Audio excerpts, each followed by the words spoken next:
There is a moment that almost everyone knows. You are standing next to someone you don't know, and the silence gets just a little too long. 3 seconds. Sorry? 3 seconds is the limit. After 3 seconds of silence with a stranger, something changes. That is so accurate. It gets uncomfortable. Both people feel it. Nobody says anything, and somehow it gets worse.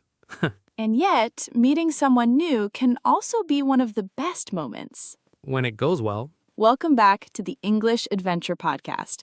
I'm Lily. And I'm Jack. And today we're talking about something that happens every day, but never quite feels easy. Meeting someone new. The first words, the first question, that moment when you decide to just say something. Real English, real situations, and a few things that actually help. And before we start, if these conversations are helping you feel more confident in English, hitting like and subscribing really means a lot to us. Okay, let's talk about first meetings. I want to ask you something. Sure. When you meet someone new, what happens in your head? Honestly, a small checklist. A checklist? Is that strange? No, actually. What's on the list? Something like, what's their name? What do we have in common? What should I say first? All at the same time, in about 1 second. That sounds exhausting. It is a little, but I think most people do something similar. For me, it's different. How? I don't think. I just freeze for a moment. Freeze, like you can't move? Like my brain decides to take a small holiday at exactly the wrong time. And then what happens? Then something comes out. Not always the perfect sentence, but something. And that's usually enough. Usually. I think the pressure of the first sentence is the real problem. We put so much on that one moment, like everything depends on it. But it doesn't. Most people are so focused on themselves, on what they want to say, that they barely notice what you say. Which is actually very freeing. If you think about it that way, yes. So what actually works? In my experience, something simple, something real. Like what? Instead of thinking about the perfect opener, just notice something around you. The room, the situation, something that's actually happening, and say it out loud. So something like, this place is really busy tonight. Or, I love the music they're playing. Or even just, have you been here before? Simple questions open doors. No pressure, no performance, just two people noticing the same world. That's actually a nice way to put it. Okay. You said something. The door is open. Now what? Now you listen. That sounds simple. It is simple, but it's also the part most people forget because they're already thinking about the next thing to say. Exactly. While the other person is talking, your brain is already preparing. You stop actually hearing them, and then the conversation feels strange, disconnected. I notice that sometimes. When someone asks me a question and then immediately looks away because they already moved on in their head, it doesn't feel good. No, but when someone really listens, you feel it immediately. They look at you, they react, they ask a follow-up question. A follow-up question, that's so important. What do you mean? If someone says, I just moved here from another city, and you only say, oh, nice, the conversation stops. But one small question changes everything. Really, which city? Or how long have you been here? Suddenly, there's a story, a real conversation, from one small question. I actually remember a specific moment. Tell me. A few years ago, before everything got complicated. I was at a small event. I didn't know anyone. Classic situation. Standing near the drinks table, trying to look busy. The universal strategy. Completely universal. And someone walked up next to me. Didn't say anything for a moment, then just said, do you also not know anyone here? And I said, completely alone. And we laughed. And that was it. That was the whole opener. And then? We talked for an hour because he was honest. He said what was actually true, not what sounded impressive. That's the thing about real conversations. Honesty is more interesting than impressive, always. So the recipe is, say something simple, listen properly, ask one real question, and be honest when you can. Even if honest means I have no idea what to say right now? Especially then.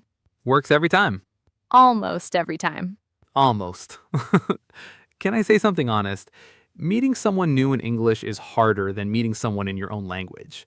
Not because the words are different, because you're managing two things at once, the conversation and the language. In your own language, you just talk. The words just come. But in English, especially at the beginning, your brain translates, checks, corrects. And while that's happening, the conversation is moving forward. You feel like you're always one step behind. That feeling is so familiar. I think everyone who has learned a language knows it. Really? You still feel it? Not often, but sometimes. A meeting with someone new, a situation I didn't prepare for. And what do you do? I slow down. People think they need to speak faster to sound more natural, but slower is often better, clearer, more confident. And if you need a moment, just take it. Nobody notices a 2-second pause. It feels long to you, but to the other person, it just looks like you're thinking. Which you very much are. And mistakes. People are so afraid of making mistakes when they meet someone new in English because it feels embarrassing. But here's the thing. Most people, especially native speakers, don't notice small mistakes. They notice if they understood you. Communication is the goal, not perfection. If they understood what you said, you succeeded. Full stop.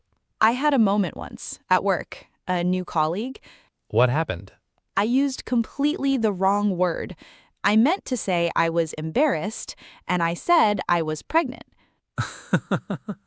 In front of 4 people. What did they do? There was a very long silence, and then one person very carefully said, "Do you mean embarrassed?" And you? I laughed, they laughed, and honestly, they remembered my name forever after that. The mistake made the connection stronger, not weaker. Never be afraid of the mistake. Never be afraid of never trying.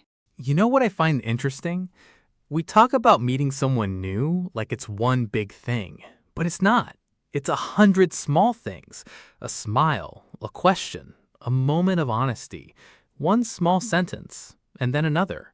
And somewhere in between, without noticing, you know someone. That's a beautiful way to think about it. My daughter, she has no fear of this. Really? 0. She walks up to children she has never met, looks at them for about 1 second, and then just starts playing. No introduction needed, no "hi, my name is," no small talk, just "come, let's do this." There's something beautiful about that. We lose it somewhere. We learn to be careful, to wonder what people think, to prepare the perfect first sentence. And meanwhile, a child just shows up and connects immediately. I think the lesson there is the less you perform, the more real it becomes. And the more real it is, the easier it gets. So for everyone listening today, if you have a moment coming up, a new person, a new situation, remember, you don't need the perfect sentence. You need one real one, something simple, something true. And then listen, ask one question, and see what happens. Most of the time, something good happens. And when it doesn't, That's a story for later. always. Meeting someone new will probably never feel completely easy, and that's okay. The nervousness means you care. It means the moment matters to you. That's actually a good thing. Yeah, one sentence, one question, one real moment. That's all it takes. And your English doesn't have to be perfect. It just has to be yours. We have a question for you today. Think of a time you met someone new, in English or in any language, and something unexpected happened. Maybe it went better than you thought. Maybe it was wonderfully awkward. Tell us in the comments. One sentence is enough. And if today's episode helped you feel a little more ready for that next first meeting, a like and a subscription really help us keep going. Next time, we're talking about something that comes right after meeting someone new. Making plans, suggesting things, that moment when you say, "We should do this again sometime," And actually meaning it. and knowing what to say. Take care of yourselves. And stay one sentence longer.